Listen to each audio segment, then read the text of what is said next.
संसद है,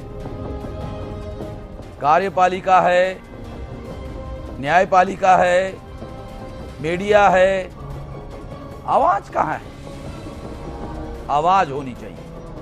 वंचितों की आवाज को आवाज दी जाएगी, इस आवाज को बुलंद किया जाएगा, ये आवाज बंद नहीं होने दी जाएगी। सरकार के हुए नए मंत्रिमंडल में फेरबदल हुआ है, उसमें लगभग 25 से ज्यादा ओबीसी और 15 के करीब एससी एसटी मंत्रियों को अपने कैबिनेट में जगह दी गई है, जबकि 2015 में 314 ओबीसी आईएएस को फाइनल रिजल्ट मिलने के बाद भी उनको निकाल दिया गया और 2014 से 2021 तक ओबीसी को करोड़ों नौकरियों से वंचित कर दिया गया। इसको आप जो नया मंत्रिमंडल बनाया गया है, ओबीसी को लॉलीपॉप किया गया है, इस पर आप क्या कहना चाहते हैं? बाबा साहब अम्बेडकर ये कहा करते थे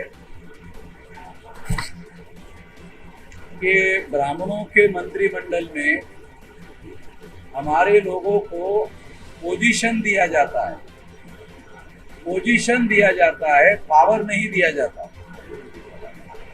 ब्राह्मणों के मंत्रिमंडल में, ब्राह्मणों की सरकार में, क्योंकि बीजेपी ब्राह्मणों की पार्टी है, कांग्रेस ब्राह्मणों की पार्टी है, इनके पार्टी की सरकार में हमारे लोगों को पोजीशन दिया जाता है, पावर नहीं।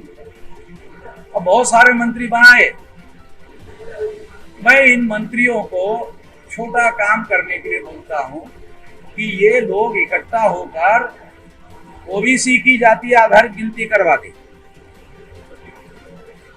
अगर ये करवा सके तो मैं मानूंगा कि इनके पास कोई पावर है, नहीं तो इनको भी पोजीशन दिया गया है और पोजीशन इसलिए दिया जाता है ताकि इनकी संख्या में वोट ज्यादा है, तो उत्तर प्रदेश के चुनाव में लोग उनको वोट दे, इसके लिए ये सारा खेल किया गया है।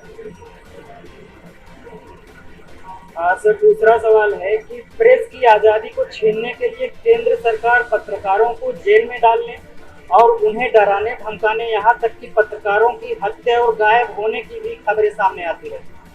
और अभी हाल ही में एक रिपोर्ट आई है कि प्रेस की आजादी नियंत्रित करने वाले 37 राष्ट्राध्यक्षों में नरेंद्र मोदी का भी नाम शामिल हुआ है। इस पर आपके क्या विचार हैं?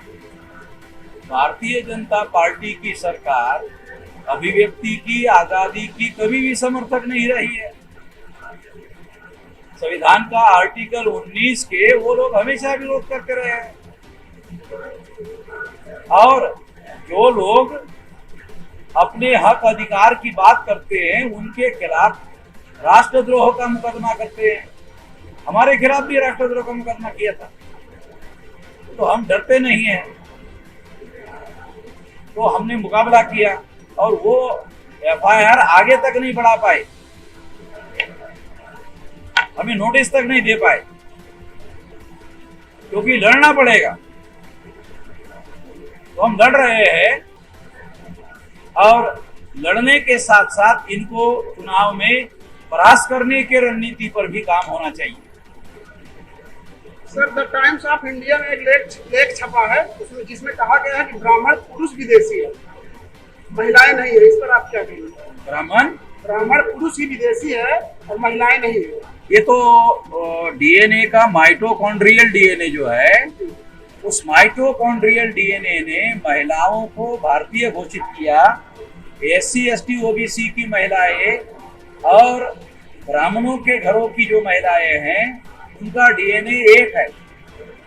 इसका मतलब ये है कि ब्राह्मण विदेशी यूरेशियन जब भारत में आक्रमणकारी बनकर आए तो आने के बाद यहाँ स्थायी हुए, तो उनके सामने प्रजनन की समस्या पैदा हुई, तो उन्होंने यहाँ से महिलाओं को लेकर, यहाँ की महिलाओं को लेकर प्रजनन किया, अपनी संख्या बढ़ाई, स्थायी होने की वजह से वापस गए नहीं।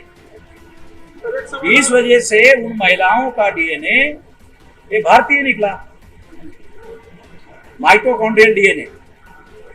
सर, एक हमारा और सवाल है, अवध क्षेत्र में बहुजन समाज के तमाम किले खंडहर के रूप में तब्दील हो रहे हैं, इस पर अभी तक किसी भी व्यक्ति का जो है ध्यान नहीं गया है। इस पर आप क्या कहेंगे? बहुत सारे खंडहर के रूप में तब्दील हो गए हैं। हम लोग आने वाले समय में उन खंडरों को संरक्षित किया जाए और पुरातत्व विभाग जो है उनकी देखरेख करे, इसके लिए आंदोलन चलाए।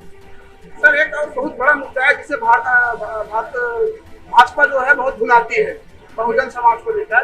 एक राजा है महाराजा सुहेल देव, उनकी आप जाति की मतलब उनकी जाति क्या मानते हैं आप, राजभर या पासी या क्या मानते हैं? सम्राट बृहदत्त मौर्य की हत्या होने के बाद, पुष्यमित्र शुंग ने हत्या करने के बाद सम्राट बृहदत्त मौर्य का जो साम्राज्य अफगानिस्तान पर फैला हुआ था और उनके छोटे छोटे जो राजा थे, सारे देश भर में छोटे छोटे राजा थे और वो सम्राट राजाओं का राजा थे। जब सम्राट बृहदत्त मौर्य की हत्या हुई तो ये छोटे छोटे राजा जो है आजाद हो गए। तो सम्राट बृहदत्त मौर्य जो था ये नाग था और सुहेल देव जो है ये भी नाग है। तो राजभर भी नाग है, ये पुरातत्व से प्रमाणित हुआ, और पासी भी नाग है। और मैं महाराष्ट्र का बाबा साहब अम्बेडकर की जाति का हूँ, ये भी हमारा डॉक्यूमेंट्री भी है कि हम भी नाग लोग हैं। और भारत के जो मूल्यवासी लोग हैं, जो मार्शल लोग हैं, कट्टर लोग हैं, ये नाग लोग हैं। तो इस दृष्टि से उसके तरफ देखना चाहिए। जातियां सम्राट बृहदत्त मौर्य की हत्या करने के बाद मनुस्मृति निर्माण हुई, उसके बाद ये जो महान खतरनाक शत्रु नाग थे उनको उन्होंने 6247 जाति के टुकड़ों में बांटा। सर विधानसभा चुनाव 2022 में क्या कहेंगे, बहुजन की सरकार कैसे बनेगी 2022 में? वो सरकार कैसी बनेगी यही मैं बताया था इधर लोगों को कि हम अपनी पूरी ताकत, सारे देश की ताकत यहाँ लगाएंगे तो सरकार बनाएंगे। अगर मान लो गठबंधन होता तो फिर तो मैं आपको स्टैम्प पेपर पर लिखवा दूंगा जनवरी में। सर ये मोहन भागवत के द्वारा भी एक बयान दिया गया कि किसी का भी डीएनए विदेशी नहीं है, सभी लोगों का भारतीय डीएनए है और 2022 का चुनाव भी आने वाला है और बीजेपी के कई नेताओं द्वारा हिंदू और मुसलमान का तुष्टीकरण करने की पूरी कोशिश की जा रही है, इस पर आप क्या कहेंगे? मोहन भागवत का जो कहना है कि सभी भारतीयों का डीएनए एक है, उनको अपना डीएनए बना लेना चाहिए और घोषित कर देना चाहिए, तो पता चल जाएगा सारे देश को कि इसका डीएनए क्या है। वो इसके लिए क्या दिक्कत है उसको, जब सभी का एक है तो हमें तो मालूम है ना उसका एक और हमारा एक नहीं है। अभी चौबे का नाम सुना, ये वाराणसी में बनारस हिंदू विश्वविद्यालय में चौबे नाम का एक प्रोफेसर है, प्रोफेसर विलास कराती, उसको टेलीफोन पर बात हुई तो चौबे बोल रहा था कि मेरा भी डीएनए भारतीय है। तो चौबे को प्रोफेसर विलास करात ने पूछा कि आपका डीएनए का नंबर क्या है, तो उसने नंबर बताया।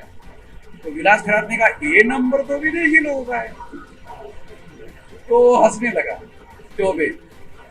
तो ये ऐसा विलास खरात ने जवाब दिया कि चौबे जो है डूबे हो गया, चौबे जो है डूबे हो गया। और कोई सवाल है? अभी एक यतेंद्र नाथ गिरी भी संविधान, नए संसद भवन में नया संविधान लागू है, ऐसा उन्होंने बयान दिया। उस बयान के पीछे का रणनीति क्या था? देखो, बहुत सारे जो इनके फटीचर बाबा लोग हैं ना, ये फटीचर बाबा को कुत्ते पूछते नहीं, तो इस तरह का बयान देने के बाद सारे देश के अखबारों में उनका नाम आ जाता है। कुत्ते पूछते नहीं, मगर जैसे ऐसा बयान देते हैं उनका बयान जो है अखबार में आता है और अखबार की वजह से सारे देश भर में उनका नाम पहुंच जाता है। अगर हम भी उनके पीछे लग जाए तो उनका नाम और ज्यादा पब्लिसिटी में आएगा। मैं उनकी पब्लिसिटी नहीं करना चाहता। सर एक क्वेश्चन और है, ब्राह्मण और सवा लखिया ब्राह्मण में क्या अंतर है? ब्राह्मण और सवा लखिया ब्राह्मण में क्या अंतर? सवर्ण सवा लखिया ब्राह्मण, सवा लखिया जी, ब्राह्मण और सवा लखिया ब्राह्मण में ये सवा लख वाला जो शब्द है ये गुरु गोविंद सिंह ने इस्तेमाल किया था कि ये जो खालसा है, ये मेरा खालसा जो फौज है उसका एक खालसा जो है 1.25 लाख के बराबर है, तो वहां से चुराया होगा। तो जैसे ब्राह्मण ने ये जो रामायण लिखा, ये तो बुद्ध के प्रवचन में दशरथ जातक की कथा बताई बुद्ध ने। उसके 800 साल बाद रामायण लिखी गई। बुद्ध ने अपने प्रवचन में दशरथ जातक का उदाहरण दिया है। दशरथ जातक डॉक्यूमेंट्री है, उस दशरथ जातक में बोधिसत्व राम की कथा है। उसके 800 साल बाद इन्होंने रामायण लिखी, गुप्ता काल में। गुप्ता काल में रामायण लिखी गई है। और महाभारत में जो धर्मराज है, ये धर्मराज शिलालेख में अशोका के लिए धर्मराज लिखा हुआ है। जितने शिलालेख है ना भारत में ब्राह्मी लिपि में, तो उसमें अशोका को धर्मराज लिखा हुआ है, तो वो वहां से चुराया। तो इनका तो ये सब चोरी पर चल रहा है। साहित्य जिसको वो महाकाव्य कहते हैं, चोरी पर लिखा हुआ है। सवा लक्ष्य जो शब्द है, तो बताते हैं कि यहाँ प्रतापगढ़ से इस शब्द का उदय हुआ है, और जो सवा लकिया बाभन है वो बहुजन है। बामन बहुजन है, सवा लकिया बाभन। हाँ, बाभन जो है बहुजन है, ऐसा आप कहते हैं? सर वो बनाए गए हैं, सवा लकिया ब्राह्मण थे, वो बहुजन को कन्वर्ट किया गया। ऐसा है? प्रतापगढ़ में चलो बताया ठीक है, जाता है। ऐसा कोई इतिहास है, डॉक्यूमेंट्री इतिहास है, वो ले आओ, क्योंकि ये क्वेश्चन आंसर में ये बात